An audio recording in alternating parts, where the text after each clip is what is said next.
Okay, so we were discussing constraint types, and then we discuss maximum.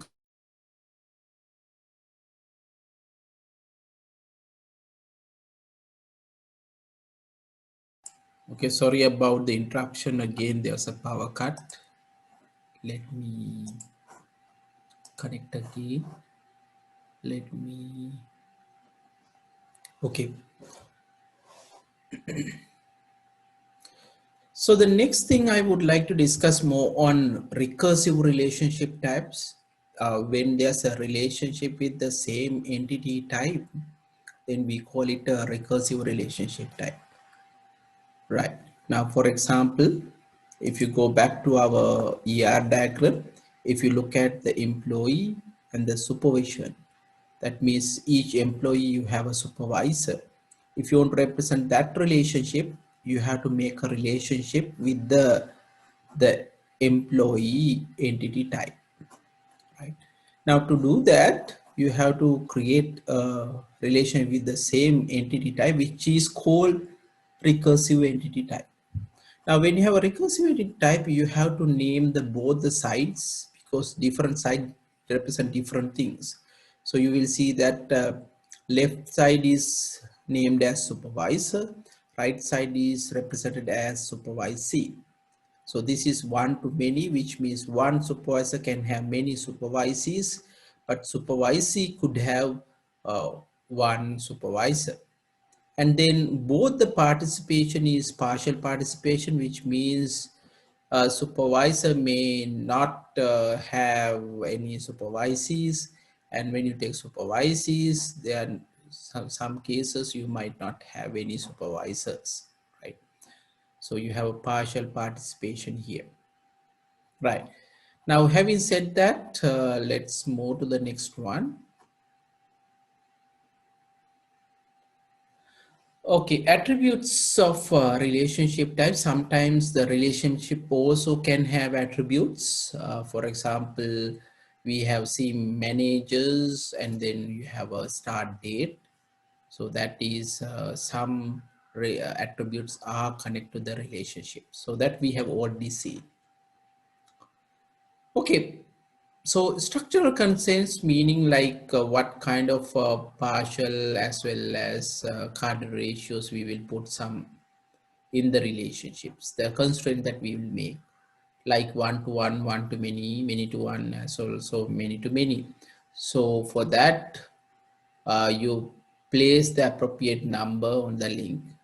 Whereas in participation constraint, you use either a single line or a double line. So make a note of that. For every relationship type, you have to identify this. Okay, so far we have discussed the relationships of two, meaning we call binary relationships. So you can talk about with the degree. So the degree of, if it is say two, that is binary, that means two entities are participating. If the relation is ternary, which means there are three entities are participating. And likewise, you can talk about degree n, that means n entities are participating, we call n-ary, right? So remember that the n-ary meaning that it's not in binary relationships, so it's different. So depend on how many entities are participating, you could have multiple entities are participating in a relationship. Right, so when you're drawing ER diagrams, these are the things you should remember. ER diagrams basically represent schemas, not individual, instances.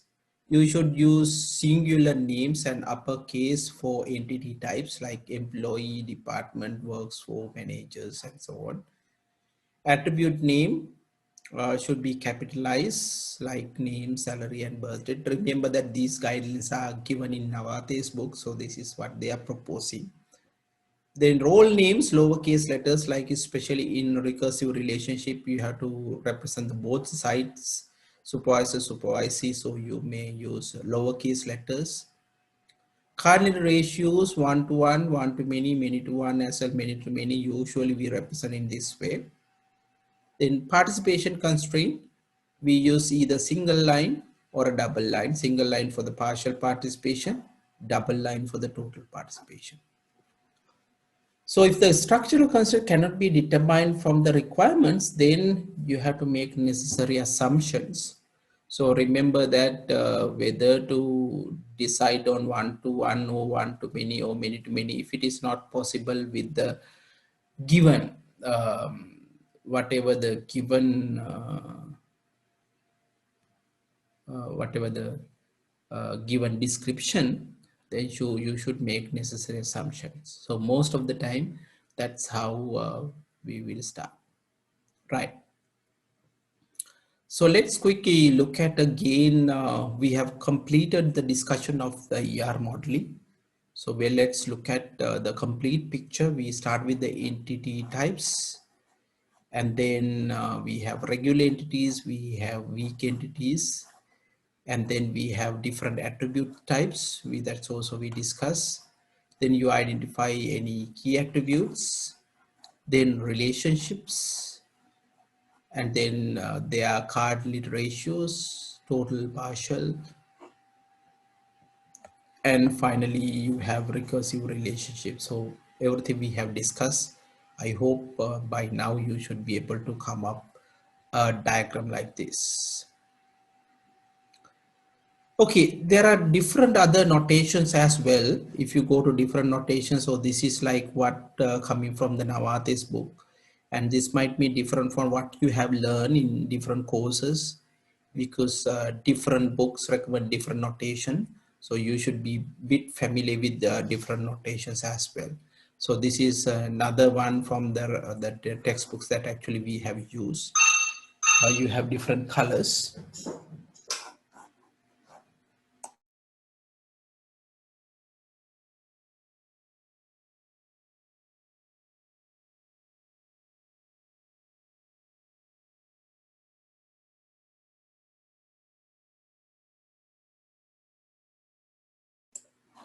We have different color.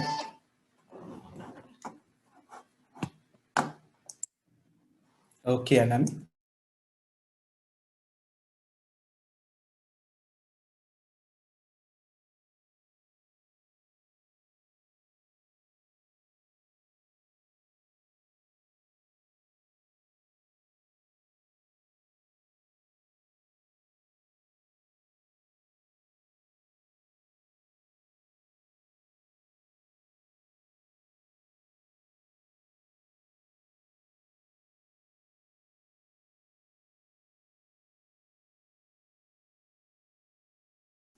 Okay, give me a 5 minutes. I will connect it back.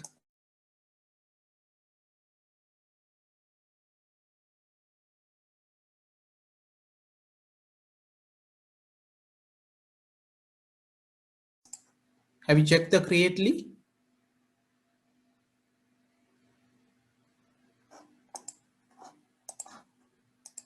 Hello.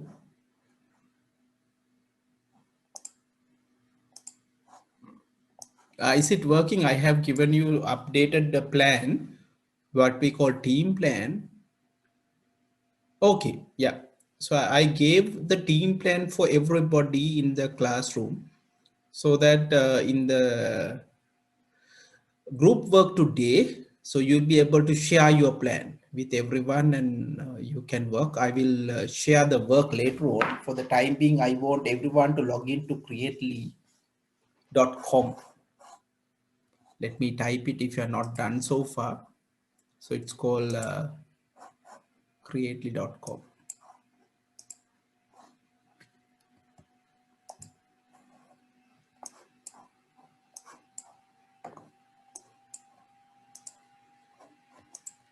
Yes, creately.com.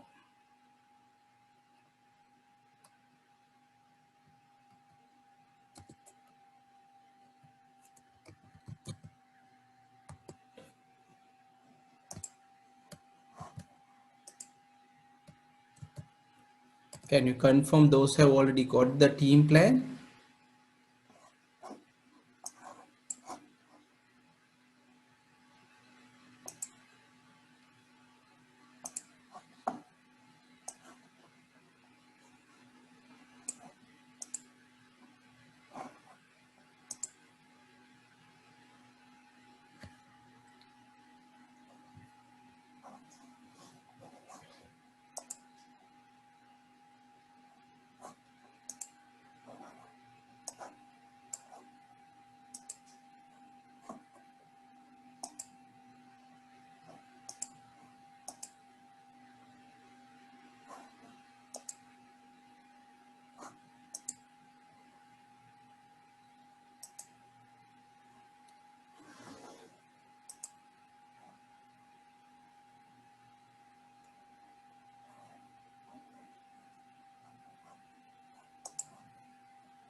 Okay, so let's uh, continue, and during the break, we'll again look at this.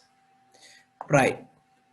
So what we discussed was different notations available for ER modeling. Different notations are available, different ways of drawing this. Even if you look at creately, there are slight differences. So we have to, you know, bear with those, and we have to use particular way of drawing this, right? But if you can accept different notation, it won't be a problem. You to, represent your design.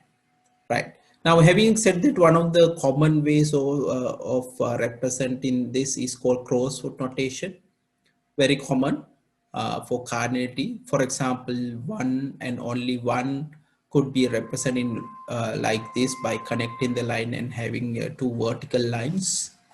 One to many represent like this, one, and then there are many lines. We call crossfoot here, and then 0 or 1 or many, so that we will put it in this way: 0 or 1 or many, so that the representation here 0 1 we put it in this way, so that means both 1 to 1, 1 to many, 0 many, and then 0 1. So this could be represented in crossword notation.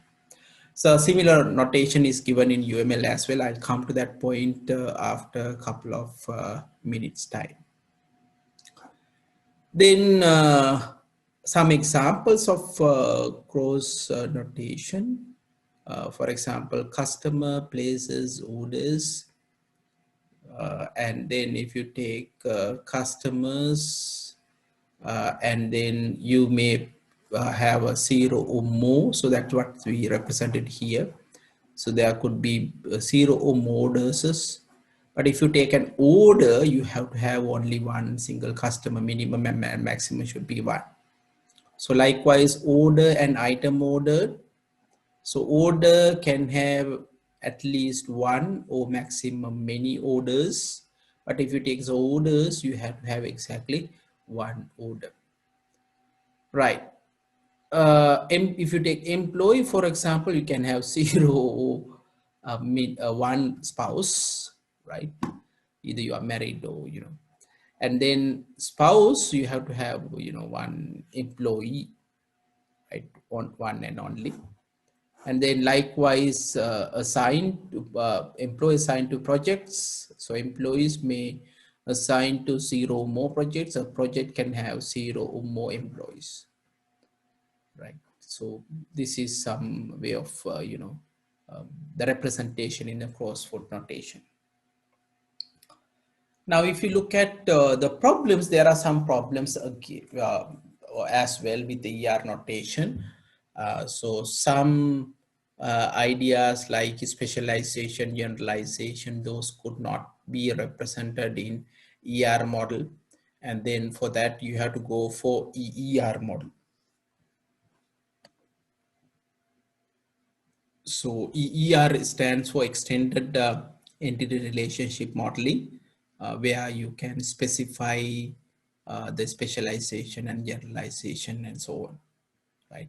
Which I will not go into details, but I hope that you will learn this in your database courses. Right. So let me briefly look at UML as well. The idea of UML is another way to represent, especially if your implementation is object orientation, then you may prefer UML models for database design. So the ideas of coming from object oriented method and methodologies are there, and it's easier for you to go for object oriented design.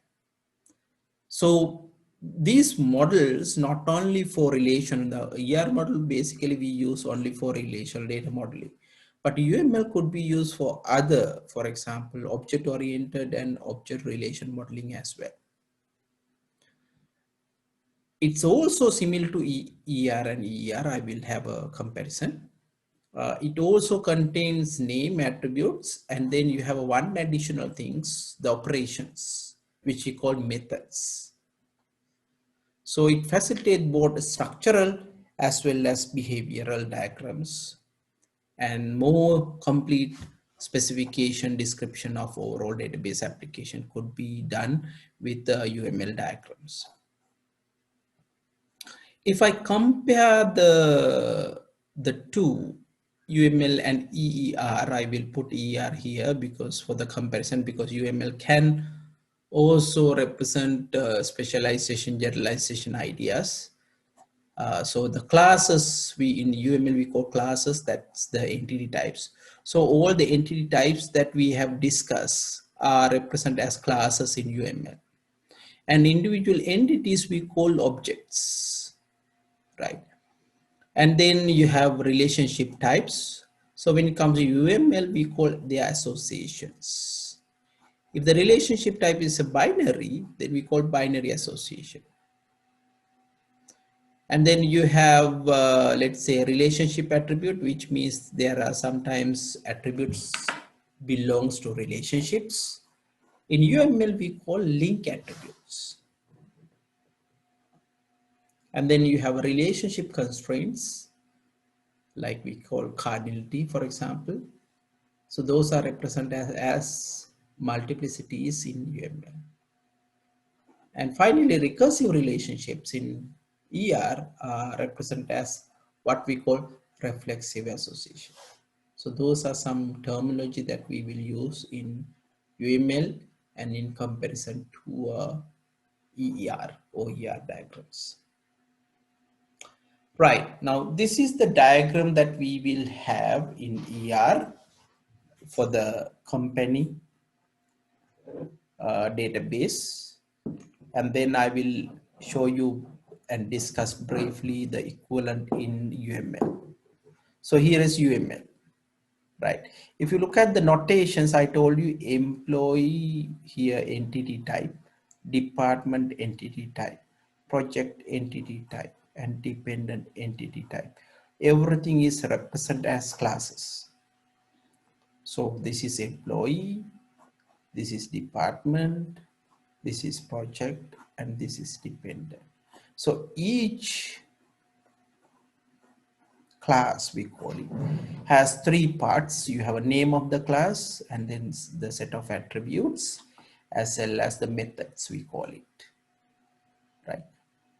So employee, we have this is the attribute, these are the method. Now, for example, here we can get the age, change the department, change project. So these are the operations that you can perform on employee.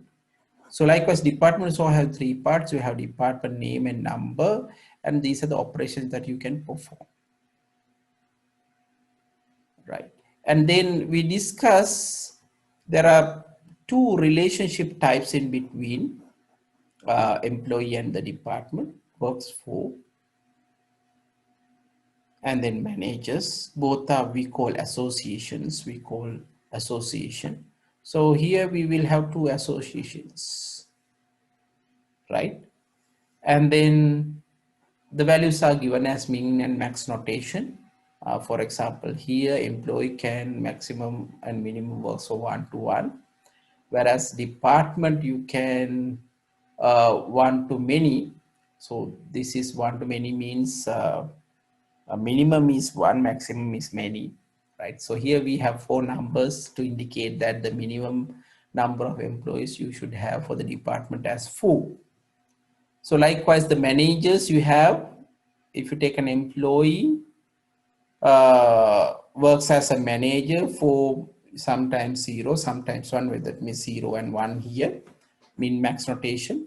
And then department, you can 1 and 1. That means when it comes to department, the manager, you have to have minimum and maximum 1. So it's mandatory to have a manager. Right. So likewise here also we have association, and we have works on number of hours. And then this is what we call reflexive association. And then we have supervisee and supervisor. The same line, you have numbered the both sides. And then here is how you represent the weak entity type, dependent name.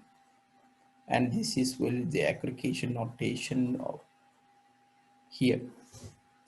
And then department and project, you have controls. So another, this is many to many relationship. So not many to many, it's many. um, that is what we represented here. Right. So with that one, we will finish the basically ER modeling. Next one is mapping. But before that, we will have a small group work with, let's try to do it creatively, see whether it's working. You have to enable Flash to do this. So let's start with that one. So what I'm going to do